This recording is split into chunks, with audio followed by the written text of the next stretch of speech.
Welcome to Chicano Park. We are right at the heart of Logan Heights. We refer to this place as el ombligo del barrio, or the belly button of the barrio. I am here to talk to you about the history of this park, to give you a context of the park and the importance to this community. But I think before we do that, I would like to give you a context overall before I talk about the history of the park. I think it's important to understand even where the name comes from, the name Chicano, at least the concept or the theory behind it. For many of us that are here, we have been here before this was the United States. Yet, here in the United States, we're still seen as outsiders. We're still seen as immigrants. We're still seen as wetbacks, if you will. Even though some of us have been here way before this was the United States, specifically our brothers, the Kumeyaay Nation. They've been here for thousands of years. Yet, here in the United States, we're still seen as outsiders. The irony here is that people such as myself, if I go back to Mexico, in Mexico, we're no longer Mexicans. In Mexico, we're already outsiders also. In Mexico, we are what people they call vendidos or sellouts. In Mexico, we are pochos. A pocho is a term widely used throughout Mexico to refer to someone who has lost his language, his culture, their identity. So we, as people on this side, start struggling with that. In a sense, kind of asking ourselves, and very specifically during the civil rights movement, we have to understand that the civil rights movement wasn't just happening in Alabama. It was happening all over the world. It was happening in France. It was happening in Mexico City. For those of you who are not familiar, in 1968, Mexico hosted the Olympics. In that particular case, students from Mexico, university students, decided to organize a protest against the government and all the injustices that the Mexican government was doing against them. And because the government wanted to shut them down, over 300 students were disappeared in Tlatelolco, Mexico City. To this day, we don't even know what happened to those 300 students. My point here being is that the civil rights movement was happening all over the world. And here in San Diego, and particularly here in the southwest of the United States, it was no different. We were also confronting similar issues that the African Americans were suffering back in Alabama and in the south of the country. And particularly at that particular time and place, we were struggling with our own identity. Again, having the message that we're not from here, having the message that we're not from over there. Well, if I'm not from here, if I'm not from over there, where the heck am I from?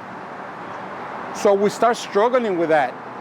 We start struggling with that identity as far as who we are, particularly during the 1960s, mid-60s, when we were, again, looking for our own identity. Now, we don't deny the fact that we are mestizo. Mestizo is a mixture. It's a mixture of both European and indigenous blood. For us, it's not a denial, but it's particularly when we're looking for our own identity and we started researching our own roots and particularly focusing more and more in our indigenous roots. We start identifying stronger and stronger with that aspect of who we are as a people. The Spaniards conquest this particular continent, and the abuses that were done to the indigenous people are still seen pretty clearly today. I think it's important to even realize that us here on this side of the border are in strong solidarity with all indigenous people, not just the indigenous people here, not just the indigenous people in Mexico, but the whole indigenous throughout the world. Why? Because we're in the same boat. We're suffering similar oppressions. We are suffering similar circumstances.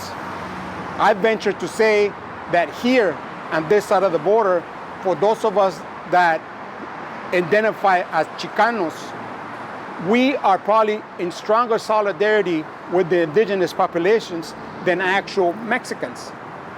The reason I say this is because in Mexico, as proud as they are of the Aztec calendar, as proud as they are of the pyramids in Teotihuacan, there's a strong oppression and discrimination against indigenous people throughout Mexico. And you don't have to go deep in Mexico to see this or experience this. You don't have to go to Oaxaca or Chiapas or Michoacan to see this. You go 20 miles away from here and see how Mexicans actually treat the indigenous populations. It's still very oppressive, it's still very discrimination. And you'll see that support and you'll see that solidarity throughout this park. Many of the images, if not all, many of the images kind of tell that story as far as it reflects our indigenous roots. Now for us, going back to what I started saying earlier, when we started identifying or trying to get our own identity and trying defining who we were as a people, we start researching. We start researching as far as our indigenous roots. We find our Mexica, better known as the Aztecs roots, that according to Mexica history, the Mexica were from a place known as Aztlán. Aztlán. That particular area they then migrated from. They migrated and they traveled for over 200 years to find the promised land. In this myth or in this history, the great god Huitzilopochtli appears to the Aztecs and asks them to migrate and travel and find the promised land.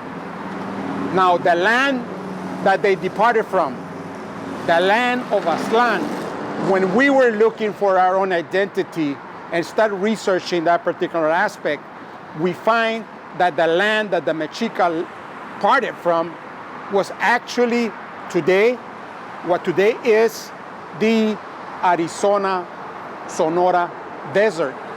That was the parting point of the Mexica. They traveled for 200 years until they found the promised land. That promised land, you could see it in this particular mural, was when they found an eagle in top of the cactus in the middle of the lake devouring a serpent. That was the sign that they were looking for. And the mural here kind of tells that story. It is the founding of Tenochtitlan. Tenochtitlan, today known as Mexico City. Within that history, or within that story, we grasp into the roots or the departure of the Mexica from the land of Aztlán. And us at that particular time, we proclaim that was our motherland, Aztlán. And in today's terms, we claim the whole Southwest, which was once Mexico of the United States, as the land of Aztlán. For us as an identity, we grasp into that history, we grasp into that identity. So for us as indigenous people, we get or we adopt the term from the actual term of Mexican. The actual term in Nahuatl, the original tongue of the Mexica Aztecs.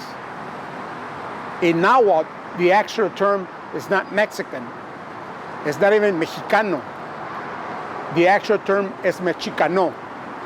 Thus, we take the term Chicano from the term Mexicano and call ourselves Chicanos from the land of Aztlán. Chicano Park happens to be the hub of that identity, the hub of that resistance that still exists today. That is the concept, and I want you to understand that that's how we see ourselves here in this particular land. Like I stated before, many of us have been here for second, third, fourth, fifth generation Americans, but yet we're still seen as outsiders. And it's important to understand that particular concept as it relates to this particular community. Like I stated before, the Kumeyaay were the first people, the first nation in this particular lands. And therefore, us as Chicanos pay tribute to that. Respect and love for that heritage. Even today, there's still some families here that are Kumeyaay descendants, but very few people know that. Now to us, there's been many, many different labels that have been put upon us. We've been called anything from Spanish Americans, Americans of Spanish descent. We've been called Mexican Americans, Americans of Mexican descent. The terms that are more widely used today are the term Hispanic and the term Latino. Those are the ones that are widely used today. I, for one, taking what I just told you, when somebody calls me an Hispanic, I take offense to it. I take offense to it because you're only recognizing half of who I am, and you're recognizing the European side of who I am, which I don't truly identify with. I identify more with the indigenous side, and therefore the Hispanic term to me is offensive. The term Latino, another term that is widely used, is a very general term. It's a term that was put upon us by the system to encompass a lot of people bunched together. The term Latino, for those of you who don't know, encompasses so many people, not just here throughout Latin America and South America. If you're a Spaniard, if you are of Italian descent, if you're from Portuguese descent, you are regarded as Latinos. And therefore, I ask myself, a homeboy here from the barrio, what do I really have in common with somebody from Italy? Why do I really have in common with somebody from Portugal? Or for that matter, even other Spanish-speaking countries here in South America or Latin America, people from El Salvador, Nicaragua, and so on, we might speak the same language, but sometimes we don't even understand each other. Why? Because the terms are different. What means something here on the border in Guatemala, El Salvador, means something totally different. And therefore, sometimes we don't even understand each other. The point being here is that we here identify ourselves as Chicanos, and it's important for people to understand the why, the context of the why we identify so strongly with that. Having said that, I want to talk a little bit about the history of this particular community. This is Logan Heights. Logan Heights is one of the oldest, actually is the second oldest community here in San Diego. Logan Heights is, to a great extent, one of the only places that minorities, in our particular case, Chicanos, Afro-Americans, Asians, can live at. And just for you to get a context as far as where we're at geographically, we are approximately about a quarter to half a mile away from downtown San Diego. But you also have to understand that downtown San Diego wasn't always in its actual location. At one time, downtown San Diego was what today is known as Old Town San Diego. That's where the center of the city was at. And this particular community was kind of isolated until the forefathers of the country decided to move it to its actual location, half a mile away from where we're at. And as San Diego, downtown San Diego, started developing and it started growing, and started becoming a very popular tourist attraction. Little by little, everything that they didn't want downtown started getting pushed to this particular community, including industry, including shipyards, including everything that they don't want to see in the downtown area got pushed to this particular community. Now, it's important to note that this particular community was never asked if this is what they wanted. It was just done. For us at this community, take offense to it because, again, to cater to the economic venues of the city, particularly because San Diego caters to the military.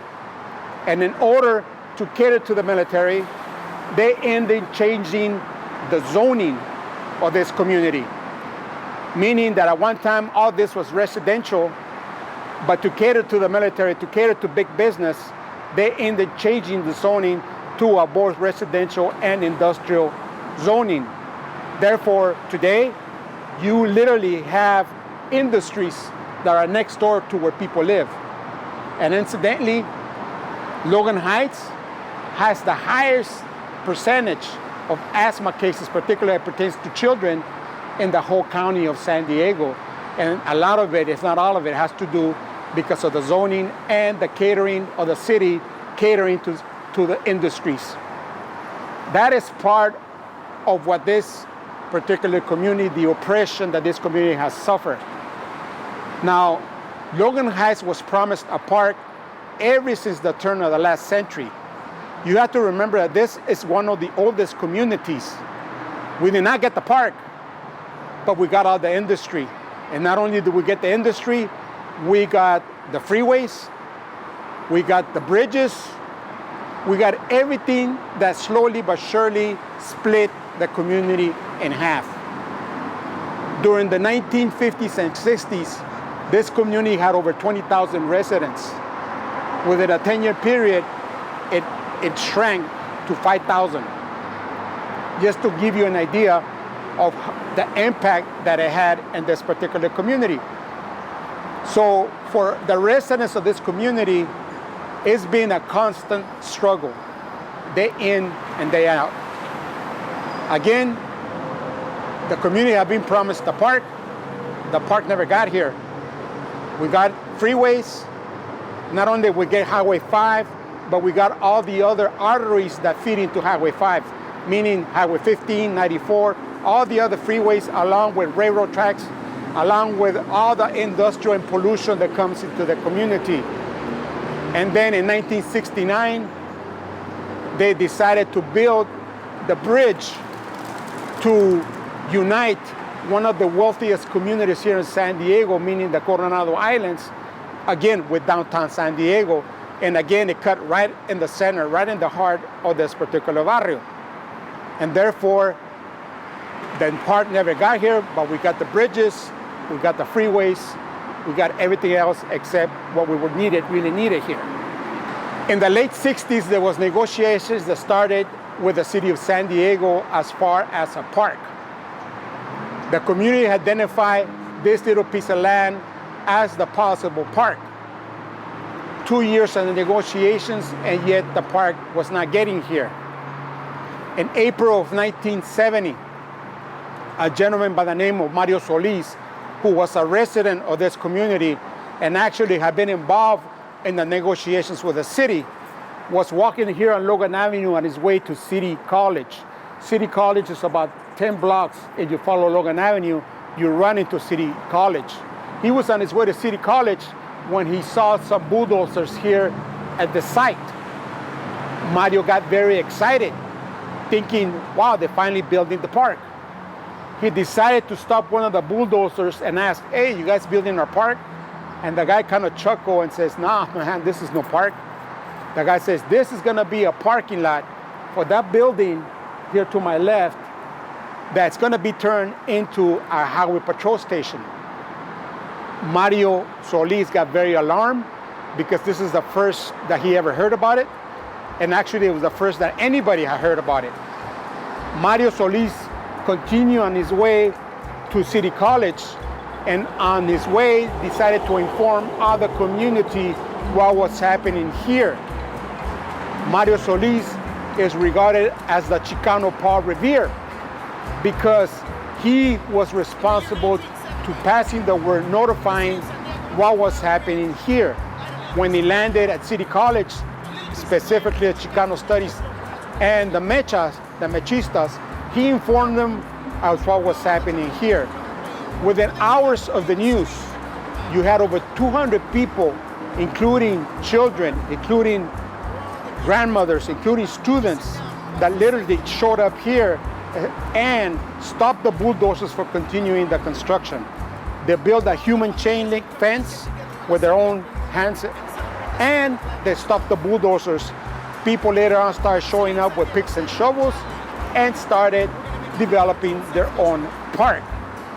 It's important to note that that particular instance, and the mural right behind me kind of tells the story, that takeover of Chicano Park, tells the story of how people just came together and they had enough. They had said, ya basta, enough is enough. And therefore, the people took it upon themselves. Few people know that the takeover at Chicano Park did not last just one day. It lasted 12 days. 12 days that literally people stayed here. They were afraid if they left, the bulldozers would return. And therefore, 12 days. So negotiations, both with the city. The city at that time kind of washed their hands saying, well, we were not aware that this particular land that you guys had kind of earmarked not really belonged to the city. It actually belonged to the state of California, specifically Caltrans. Therefore, your issue is not with the city, your issue is with Caltrans. Caltrans, according to them, had no idea of the negotiations or what the community had pretended to build here. Therefore, this particular piece of land became a hot potato. A hot potato in the sense that nobody wanted to deal with it. Nobody wanted to deal with these radical people. I think it's important to note that at that particular time in 1970, and note that this is before all the gadgets that we have available today. This was before cell phones, before pagers. I don't think I even know what a pager is anymore. Before all the gadgets, before Facebook, before Instagram, before all these gadgets, all this stuff, all the technology that we have available today, it wasn't around back in 1970. Everything was word of mouth, and the word got out. People showed up here from all over the county. It wasn't just the takeover, it wasn't just people from Logan. People from National City, people from San Isidro, people from all over started coming and supporting what was happening here. Those 12 days of negotiations and people throwing us like a little ping pong ball. No, you deal with them. No, you deal with it. You deal with them. Finally, on the 12th day, it went to court, and the court decided that this particular piece of land will be leased to the city of San Diego under the Department of Park and Recreation, and with the condition that be turned into a park. And thus, Chicano Park was born on April 22nd, 1970. 50 years. 50 years of struggle, 50 years of constant oppression, of constant attacks on our community, and it's been an uphill battle. Everything that you see in this park has been an uphill battle, including the benches that you see here, including this kiosco, this beautiful kiosco that was actually designed by the community, but the city, in particular the city council person who was supposedly representing us, an Hispanic, he had his own ideas as far as what he wanted as a kiosk. He wanted something more colonial, something more old town looking. And the community said, chale. We said, no, that's not what we want. We want something more indigenous, something that truly represents who we are and represents our roots. So again, years of negotiation for this, but we finally got what we wanted. We got the kiosco in an Aztec Mayan style, and it was actually designed by the community. If you really see this park, and I might get in trouble for saying this, but if you see this park, it's not a real beautiful park. And this park, if you really take a look at it, we have more cement than we have trees. It almost looks like a forest of cement, more so than trees. Yet, we beautify it accordingly, give it our own taste, beautify it in our own style, and today is recognized as a national landmark.